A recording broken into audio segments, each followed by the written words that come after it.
Hello everyone, आज हम P block series में एक नेक्स्ट पार्ट पे डिस्कस करने वाले हैं जो कि रिलेटेड है लास्ट वीडियो से। जैसे हमने लास्ट वीडियो में देखा कि नाइट्रोजन फैमिली में नाइट्रोजन होता है वो 3 ही बॉन्ड बना सकते हैं और rest of the elements 5 bond बना सकते हैं। अगर मैं बात करूं ऑक्सीजन फैमिली की तो ऑक्सीजन 2 ही बॉन्ड बना सकते हैं, लेकिन ऑक्सीजन फैमिली के एलिमेंट्स हैं वो 6 बॉन्ड बना सकते हैं। ऐसा ही हमारे पास हैलोजन फैमिली के लिए क्यों होता है ऐसा और वो क्यों बना सकते हैं इतने बॉन्ड्स, क्या रीजन है उनके पीछे, आज हम उन सभी के डाउट्स को क्लियर करेंगे। मतलब हम ये कह सकते हैं ये पार्ट कंटिन्यू पार्ट है जो आपके लास्ट वीडियो से है। अगर किसी ने पीछे वाला वीडियो नहीं देखा है तो प्लीज जाके पहले वो वीडियो देखे, क्योंकि उससे आपके बहुत सारे कॉन्सेप्ट्स है जो आपके निकल के आने वाले हैं और उनका रिलेशन आज वाली वीडियो से बहुत बहुत बहुत ज्यादा है। ठीक है, तो अगर यदि आपको वीडियो अच्छी लगती है तो इसे लाइक, कमेंट और शेयर जरूर करें और साथ में अगर आप नए हैं तो प्लीज चैनल को सब्सक्राइब जरूर करें। तो शुरुआत करते हैं अपनी। यहां पे हम बात करेंगे, देखो दिमाग में हमारे एक चीज चल रही है, हम सबसे पहले क्वेश्चन पे डिस्कस करें। पहला क्वेश्चन अगर मैं आपके सामने मेंशन करूं तो हमारे सामने क्वेश्चन है नाइट्रोजन, ऑक्सीजन और फ्लोरीन। अगर मैं इन तीनों एलिमेंट्स की बात करता हूं तो ये तीनों के तीनों एलिमेंट्स 3, 2, 1 रेस्पेक्टिवली बॉन्ड फॉर्म करते हैं। मतलब अगर यदि हम ये बात कहें, कोई आपसे पूछे नाइट्रोजन 3 बॉन्ड बना सकता है, ऑक्सीजन 2 बॉन्ड बना सकते हैं, फ्लोरीन 1 बॉन्ड बना सकते हैं, बताइए ऐसा क्यों है। तो हम यहां से सिंपल सी बात कहेंगे, जब भी मुझे बॉन्डिंग देखनी है तो मुझे ऑर्बिटल्स की समझ बहुत अच्छी होनी चाहिए, बहुत अच्छी। और वो क्या एक्सप्लेन करेगी, हम डायरेक्टली अगर इसका रीजन देखें तो हम ये लिख सकते हैं वैकेंट डी ऑर्बिटल की एब्सेंस होती है, वैकेंट डी ऑर्बिटल्स की एब्सेंस होती है, वैकेंट डी ऑर्बिटल्स। मतलब क्यों? क्योंकि ये सारा खेल इलेक्ट्रॉनिक कॉन्फ़िगरेशन खेलती है। और इलेक्ट्रॉनिक कॉन्फ़िगरेशन अगर यदि मैं इन सभी के लिए लिखूंगा तो ये सारे के सारे सेकंड पीरियड से बिलोंग करते हैं। ये आपने बहुत अच्छे से पढ़ा है पीछे वाली वीडियो में। और जब ये n इसका 2 है, n इज इक्वल्स टू 2 है, तो ऑब्वियस सी बात है l इज इक्वल्स टू 0 हो सकता है और l इज इक्वल्स टू 1 हो सकता है। l की वैल्यू कभी भी 2 नहीं हो सकती, कभी 2 नहीं हो सकती है, कभी भी 2 नहीं हो सकती है। इसका मतलब अगर 2 नहीं है तो d ऑर्बिटल एग्जिस्ट नहीं करता, और एग्जिस्ट नहीं करता तो 2d ऑर्बिटल नहीं बनता, नहीं बनता। और नहीं बनता तो इनके पास केवल और केवल, अगर मैं बात करूं तो इनके पास में अगर कोवेलेंट बॉन्ड बनाना है तो इनके पास में कोवेलेंट बॉन्ड बनाने के लिए केवल और केवल नाइट्रोजन के पास में 3 इलेक्ट्रॉन्स होते हैं जो अनपेयर्ड होते हैं। नाइट्रोजन के पास केवल 3 इलेक्ट्रॉन्स होते हैं जो अनपेयर्ड होते हैं। एक इलेक्ट्रॉन ये रहा, एक इलेक्ट्रॉन ये रहा, एक इलेक्ट्रॉन ये रहा। दूसरा अगर मैं ऑक्सीजन की बात करता हूं तो ऑक्सीजन के पास में ये कॉन्फ़िगरेशन होगी और ये कॉन्फ़िगरेशन होगी, तो ये और ये केवल 2 अनपेयर्ड इलेक्ट्रॉन्स हैं तो ये 2 बॉन्ड बना सकते हैं। और अगर मैं हैलोजन की बात करता हूं, फ्लोरीन की बात करता हूं, तो फ्लोरीन के पास में ये देखो केवल अकेला इलेक्ट्रॉन जो अनपेयर्ड है। इसी वजह से ध्यान से सुनना, अगर मैं तीनों की कॉन्फ़िगरेशंस को, तीनों को ऑर्बिटल से मेंशन करूं तो नाइट्रोजन जिसके पास में एक ऑर्बिटल में 2 इलेक्ट्रॉन, उसके बाद हमारे पास में 3 इलेक्ट्रॉन से जो अनपेयर्ड है, इसकी कॉन्फ़िगरेशन होगी वो ये होगी 2p3 2s2। ऑक्सीजन के लिए बनाऊं तो ऑक्सीजन के लिए हमारे पास में कॉन्फ़िगरेशन होगी कुछ ऐसी होगी जिसके अंदर 2 इलेक्ट्रॉन्स पेयर, 2 पेयर है इलेक्ट्रॉन्स के, एक ये वाला एक ये वाला, दैट इज 2s2 2p4। और अगर मैं फ्लोरीन के लिए मेंशन करूं, फ्लोरीन के लिए तो वो हो जाएगा 2s2 और साथ में 2p, that is equals to 5, ये वाला। तो एक अनपेयर्ड यहां है, 2 अनपेयर्ड यहां पे है, 3 अनपेयर्ड नाइट्रोजन में और हमारे पास सिंगल अनपेयर्ड फ्लोरीन में। दैट्स वाई ये 3 बॉन्ड, 2 बॉन्ड और 1 बॉन्ड कोवेलेंट बॉन्ड बना सकते हैं, कोवेलेंट बॉन्ड। लेकिन एक सबसे बड़ा कमाल ये है कि नाइट्रोजन के पास में एक पेयर ऑफ इलेक्ट्रॉन प्रेजेंट है, पेयर ऑफ इलेक्ट्रॉन फ्री पड़ा है, फ्री पेयर ऑफ इलेक्ट्रॉन है, free pair of electron. That's why this pair of electron have high electron density। Word ध्यान से सुनना, इसके अंदर इलेक्ट्रॉन डेंसिटी बहुत ज्यादा है, हाई है। और हाई इलेक्ट्रॉन डेंसिटी होने की वजह से हम कह देते हैं ये लोन पेयर ऑफ इलेक्ट्रॉन है। Lone pair of electron, lone pair of electron क्या होता है? जिसके पास में एक छोटे से स्पेस में इलेक्ट्रॉन डेंसिटी का ज्यादा होना। इसका मतलब इसके पास में नाइट्रोजन के पास में नाइट्रोजन एक lone pair of electron carry करता है, एक lone pair of electron carry करता है। कब? जब वो 3 बॉन्ड बना चुका होता है। सेम अगर रीजन में देखूं ऑक्सीजन के लिए, तो ऑक्सीजन मेरे पास में 2 लोन पेयर कैरी कर रहा है, एक इलेक्ट्रॉन डेंसिटी कैरी करने वाला एक पेयर ऑफ इलेक्ट्रॉन ये रहा, और दूसरा पेयर ऑफ इलेक्ट्रॉन ये रहा, तो 2 अनपेयर्ड इलेक्ट्रॉन प्रेजेंट है, वो 2 अनपेयर्ड ये रहे। और दैट्स व्हाई ऑक्सीजन अपने पास में 2 लोन पेयर ऑफ इलेक्ट्रॉन रखता है और 2 बॉन्ड बनाने की टेंडेंसी रखता है। तीसरा रीजन, मैं फ्लोरीन से पूछूं तो फ्लोरीन कह रहे हैं मेरे पास अनपेयर्ड इलेक्ट्रॉन्स गिनो जरा कितने हैं, तो अनपेयर्ड इलेक्ट्रॉन तो 1 है, लेकिन पेयर्ड इलेक्ट्रॉन 3 हैं। दैट्स व्हाई फ्लोरीन फैमिली में फ्लोरीन के पास में 3 lone pair of electrons present है। बहुत बढ़िया, बहुत बढ़िया। अब मैं यहां पे एक छोटा सा क्वेश्चन लेके आया, और वो क्वेश्चन ये लेके आया, अब इन ऑर्बिटल, इन एटम्स के पास में ये जो एलिमेंट्स हैं इनके पास में तो वैकेंट ऑर्बिटल नहीं है, बिल्कुल नहीं है, बिल्कुल नहीं है। अगर यदि इनके पास में वैकेंट ऑर्बिटल होता, ध्यान से समझो इस बात को, ध्यान से समझना, बहुत बहुत इंपॉर्टेंट पॉइंट यहां से शुरू होने वाला है, और वो ये, अगर इनके पास में वैकेंट ऑर्बिटल प्रेजेंट होता तो ये क्या करते?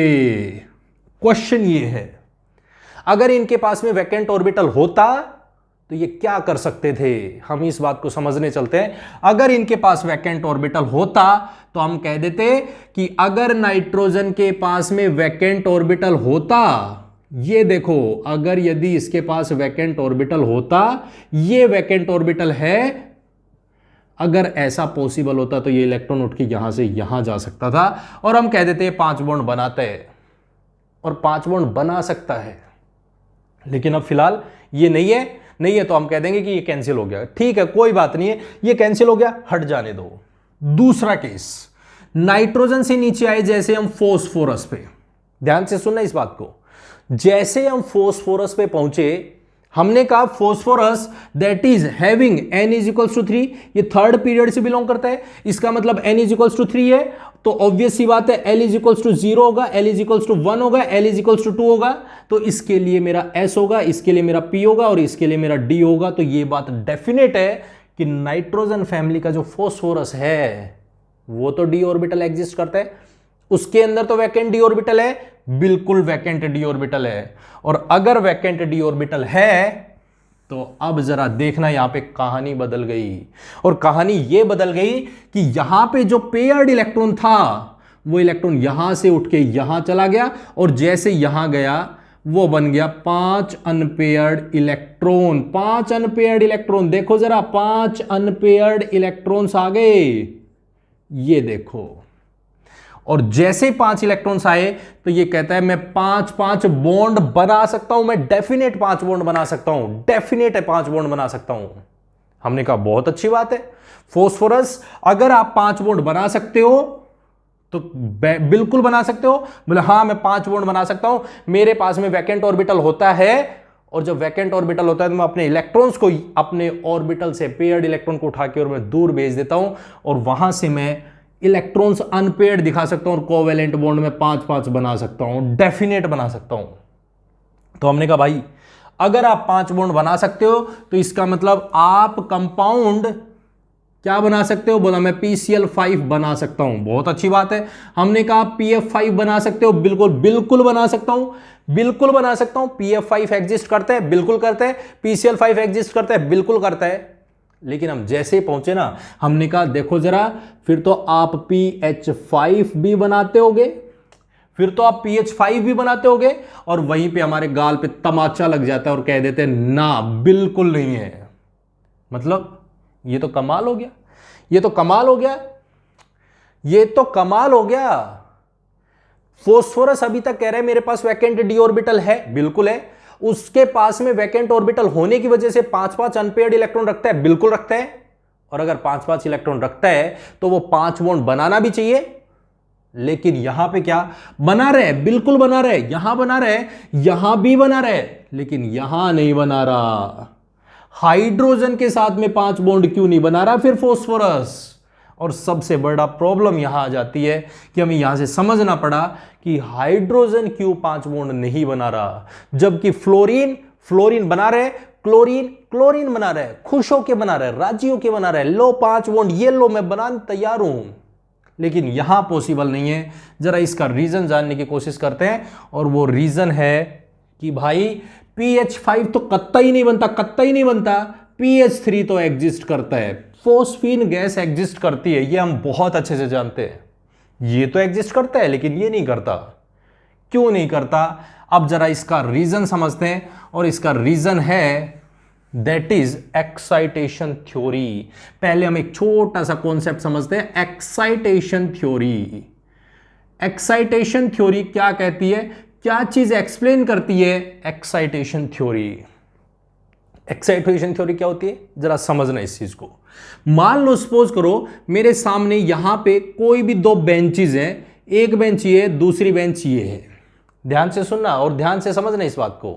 मेरे सामने 2 बेंचेस हैं, और इन दोनों बेंचेस को मैं ये कहूं आप इस ए बेंच पे खड़े हो, आपको इस बी बेंच पे जाना है, तो आप कहोगे मैं ए बेंच से बी बेंच के बीच में बहुत आराम से कूद सकता हूं, मैं यहां से चलूं और यहां पे जाऊं तो मुझे कोई एतराज नहीं होगा अगर ये दोनों के दोनों एक दूसरे के नजदीक नजदीक रखी हैं, दोनों एक दूसरे के पास पास हैं। ए बेंच और बी बेंच अगर दोनों एक दूसरे के पास पास हैं तो यहां से कूद के जाना इस पे कोई डिफिकल्ट नहीं है, कतई मुश्किल नहीं है। और जब मुश्किल नहीं है तो यहां पे आना बहुत आसान है, बहुत इजी है, जिसको मैं ये कह सकता हूं बहुत इजी है, बहुत इजी है। कब इजी होगा?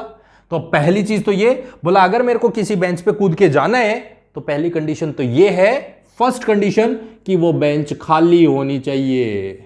जो बेंच है जिस बेंच पे हम जाना चाह रहे हैं वो एम्प्टी होनी चाहिए। अगर वो भरी हुई है, इस पे सामान रखा हुआ है, तो हम कतई नहीं जा सकते इस बेंच पे, यहां से कूद के दूसरी बेंच पे जाएं, कतई पॉसिबल ही नहीं है। पहली कंडीशन कि वो बेंच खाली होनी चाहिए, हम चले जाएंगे, बहुत अच्छी बात है। पहली चीज तो ये, कब? जब इनके बीच में गैप है, जो बेंचेस हैं इन बेंचेस के बीच में गैप है वो बहुत कम है, बहुत कम है, तो आराम से कूद के हम इधर आ सकते हैं, इधर आ सकते हैं, इधर जा सकते हैं, इधर आ सकते हैं, आराम से जा सकते हैं। हमने इनसे पूछा क्या भाई कोई एक्सटर्नल सोर्स चाहिए क्या? बोला ना, हमें कोई एक्सटर्नल सोर्स की जरूरत नहीं है, आप आराम से आओ, आराम से जाओ।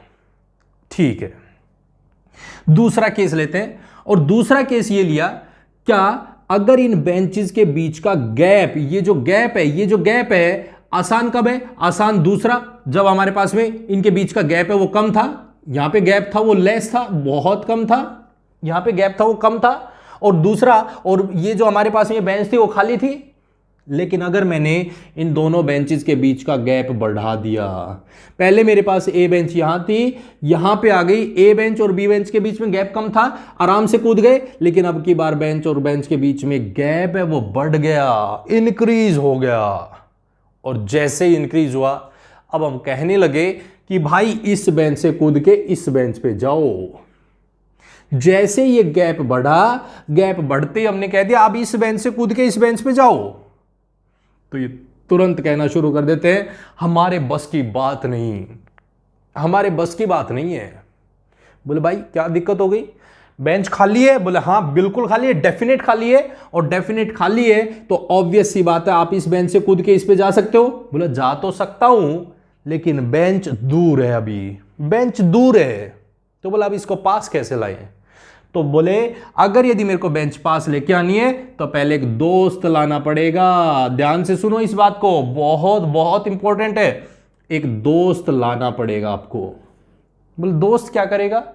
बोले दोस्त एक काम करेगा, और वो काम ये करेगा कि वो पहले इस बेंच को धक्का मारेगा, पहले इस बेंच को धक्का मारेगा, इस बेंच को धक्का मारेगा, और जैसे वो धक्का मारेगा, धक्का मार के पहले वो उसको नजदीक लेके आएगा, पहले उस बेंच को वो नजदीक लेके आएगा, नजदीक लेके आएगा, और जब तक वो बेंच नजदीक नहीं आती आप बेंच ए से दूसरी बेंच पे कभी जा ही नहीं सकते।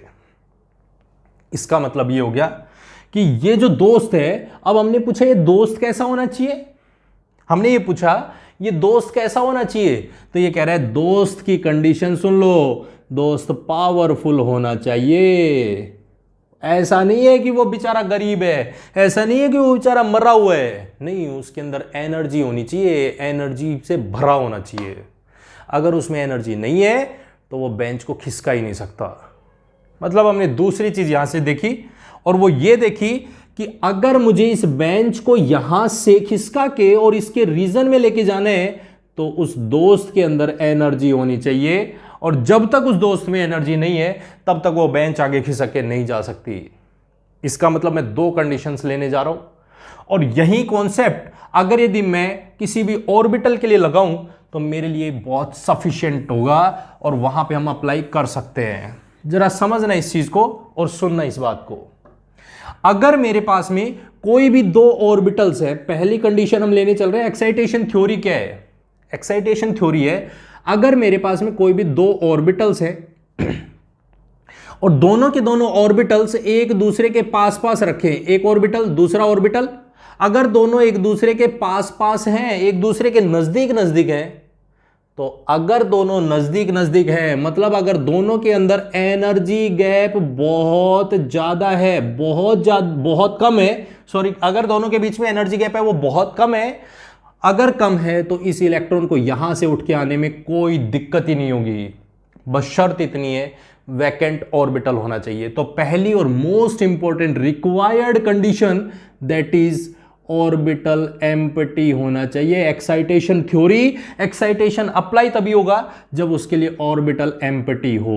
पहली चीज, बहुत अच्छी बात है, ऑर्बिटल एम्प्टी मिलेगा आपको, कोई दिक्कत ही नहीं है।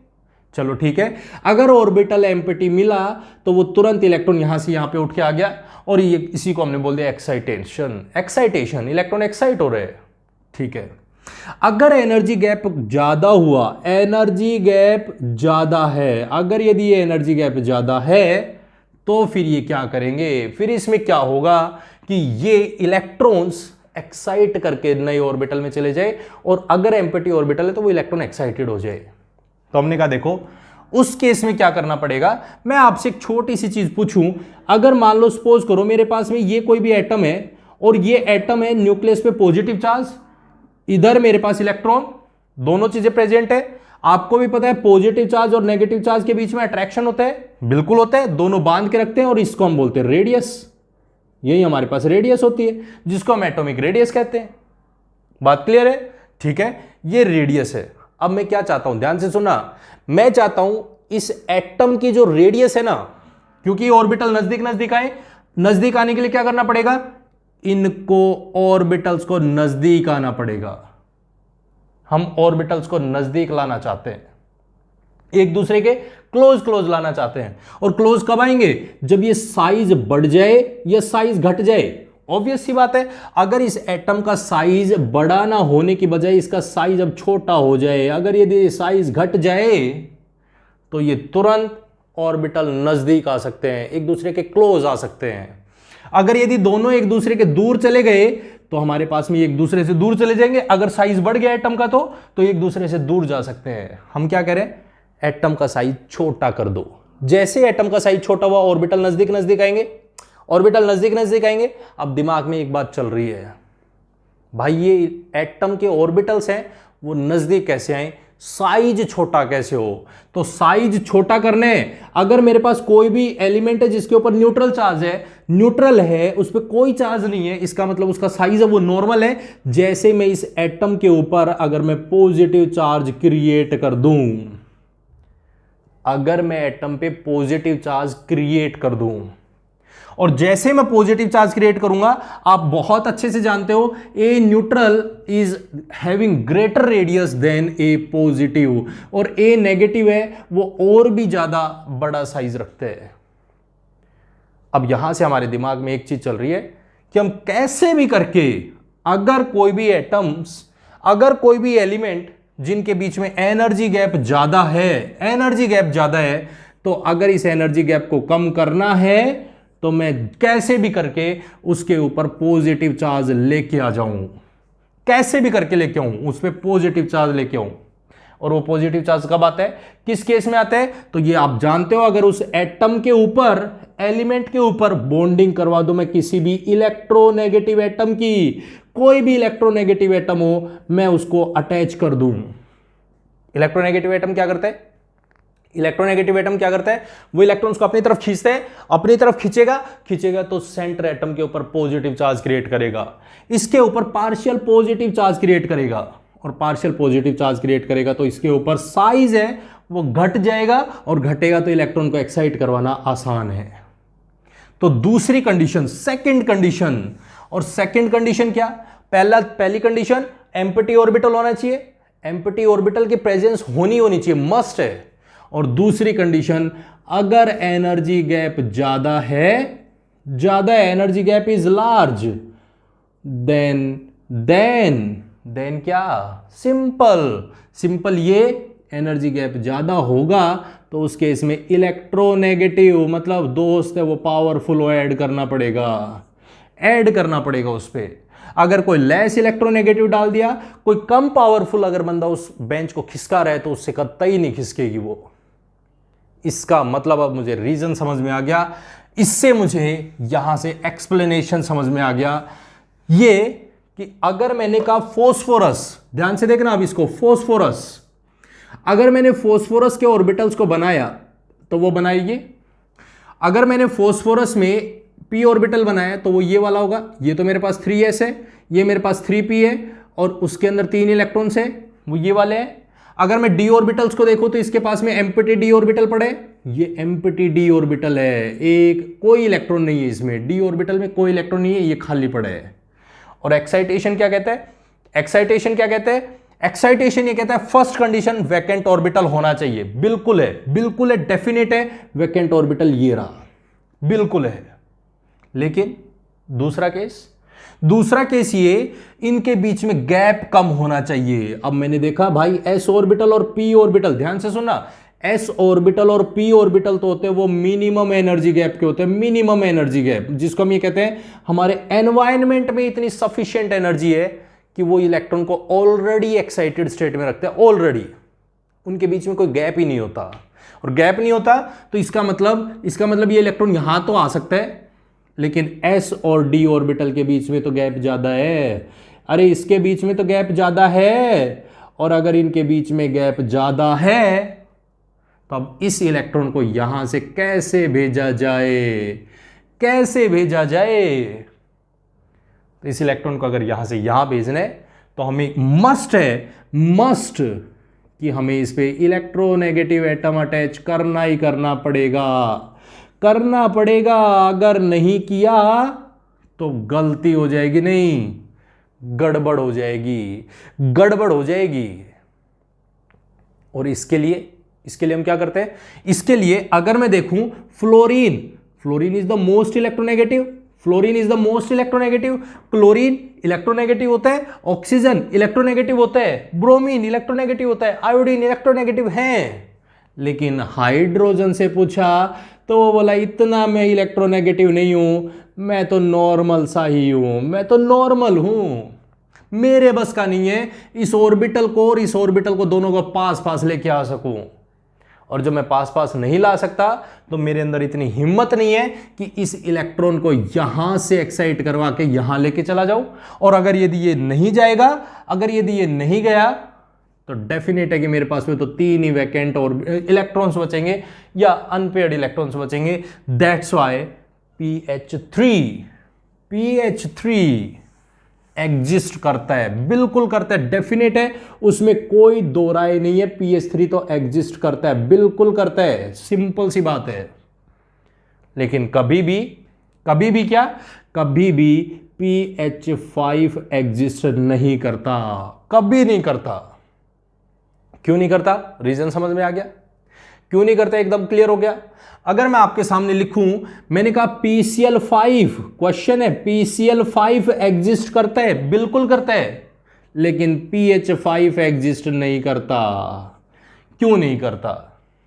मैं आपके सामने क्वेश्चन लिख दूं, PCl3 एग्जिस्टेड, PH3 एग्जिस्टेड, दोनों एग्जिस्ट करते हैं, लेकिन PH5 नहीं करता। क्लियर एक्सप्लेनेशन है। मैं आपके सामने नेक्स्ट क्वेश्चन लिखूं, नेक्स्ट क्वेश्चन ध्यान से सुनना। नेक्स्ट क्वेश्चन, अगर मैं लिखूं H2S, सल्फर के लिए बात करूं, सल्फर के लिए, सल्फर अगर मैं बात करता हूं हाइड्रोजन के केस में, सल्फर है वो हाइड्रोजन के केस में, हाइड्रोजन के केस में जब हाइड्रोजन जुड़ता है तो वो दो ही बॉन्ड बना सकता है, दो ही बॉन्ड बनाने की टेंडेंसी रखता है, दो ही बॉन्ड बना सकता है। लेकिन अगर सल्फर को हमने हाइड्रोजन से नहीं, इलेक्ट्रोनेगेटिव एटम से जोड़ दिया, इलेक्ट्रोनेगेटिव एटम से, तो उस केस में वो दो नहीं, वो 6 बॉन्ड बना सकता है, 6 बॉन्ड बना सकता है।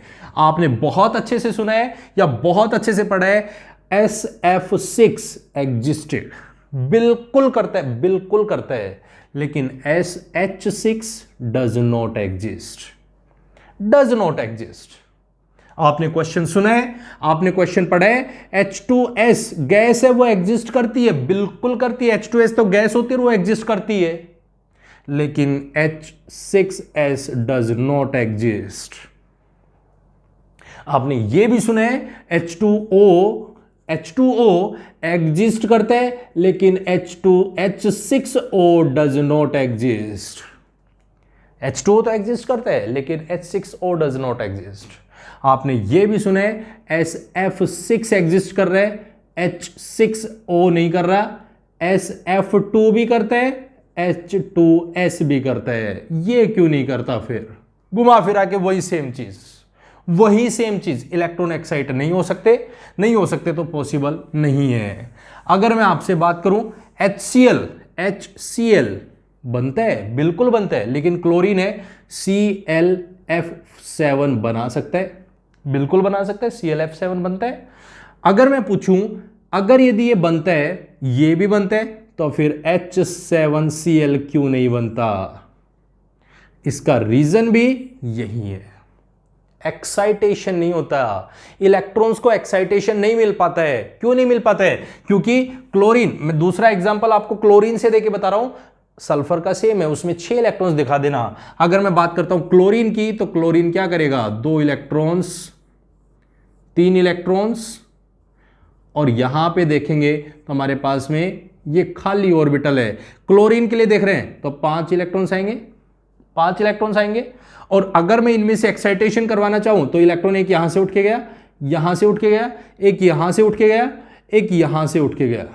अगर मैं ऐसे बनाऊं तो इस तरीके से मैं इनको बना सकता हूं, इस तरीके से। जैसे मैं दोबारा से साफ कर रहा हूं, दोबारा से बना रहा हूं, दोबारा से बना रहा हूं। Chlorine, that is such atoms have vacant d orbital, बिल्कुल होता है, लेकिन अभी इलेक्ट्रॉन्स को एक्साइटेशन चाहिए, इलेक्ट्रॉन्स को एक्साइटेशन चाहिए। ये इलेक्ट्रॉन यहां गया, ये इलेक्ट्रॉन यहां जाएगा, ये इलेक्ट्रॉन यहां जाएगा, और जैसे जाएगा तो वो किस केस में जाएगा? जब इलेक्ट्रोनेगेटिव एटम इन पे अटैच होगा, इलेक्ट्रोनेगेटिव एटम अटैच होगा। ऐसा नहीं है अगर यदि हम इन पे हाइड्रोजन जोड़ेंगे तो ये इलेक्ट्रोनेगेटिव नहीं, इलेक्ट्रोनेगेटिव नहीं है, एक्साइटेशन नहीं करवा सकता।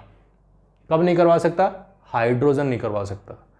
दैट्स वाई आपको बहुत सारे रीजन है जो आपको बिल्कुल क्लियर इसी से एक्सप्लेन हो जाएंगे।